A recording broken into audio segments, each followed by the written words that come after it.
আমাকে মওদুদি জামায়াত শিবিরের লোকেরা বলে ফেসবুকে এসছেন গালি খাওয়ার জন্য, ভিডিও তৈরি করেন গালি খাওয়ার জন্য। হ্যাঁ, আপনাদেরকে বলবো, আমি তো আপনাদেরকে গালি দেই না, আপনারা আমাকে গালি দেন। আমি যেই কাজ করি নাই সেই কাজের জন্য যদি আমাকে গালি দেন তাহলে তো আমার কিছু আসে যায় না। আমি যদি অন্যায় কাজ করি আর আমাকে যদি গালি দেন তাহলে সেটা আমার উপরে পড়বে। যে যে কাজ করে নাই সে কাজের জন্য যদি আপনি তাকে গালি দেন সেটার পাপ আপনার কাঁধে যাবে। আমার কি? আপনারা গালি দেন, এটা আমার উপকার করছেন, আমার তো অপকার হয় না।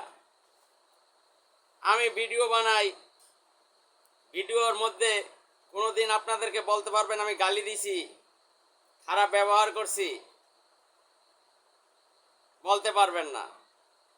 কারণ আপনারা শিক্ষিত লোক, আপনারা এদেশে ইনসাফ প্রতিষ্ঠিত করতে চান, মওদুদির ইসলাম এদেশে প্রতিষ্ঠা করতে চান।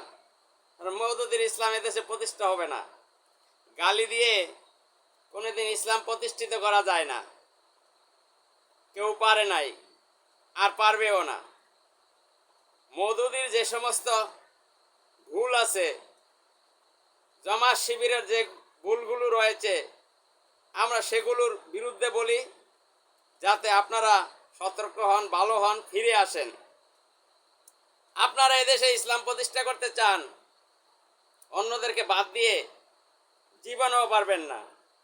বাংলাদেশে যতগুলো ইসলামিক দল রয়েছে সকলকে ম্যানেজ করে একত্র কাতারে এসে ভুল ত্রুটির জন্য ক্ষমা চেয়ে জাতির নিকট তারপরে এদেশে যদি পারেন সরকারি দল হতে, আর তা না হলে পারবেন না।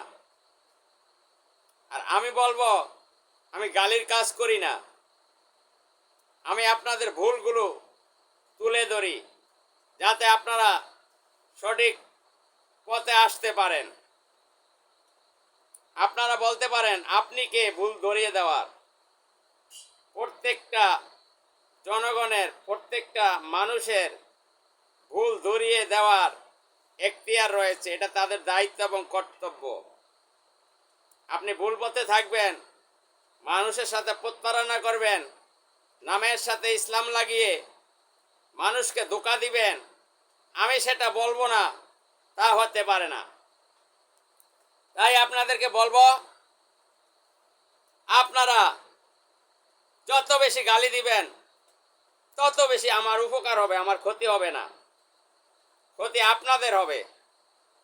তাই আপনারা যত পারেন বেশি বেশি গালি দিবেন।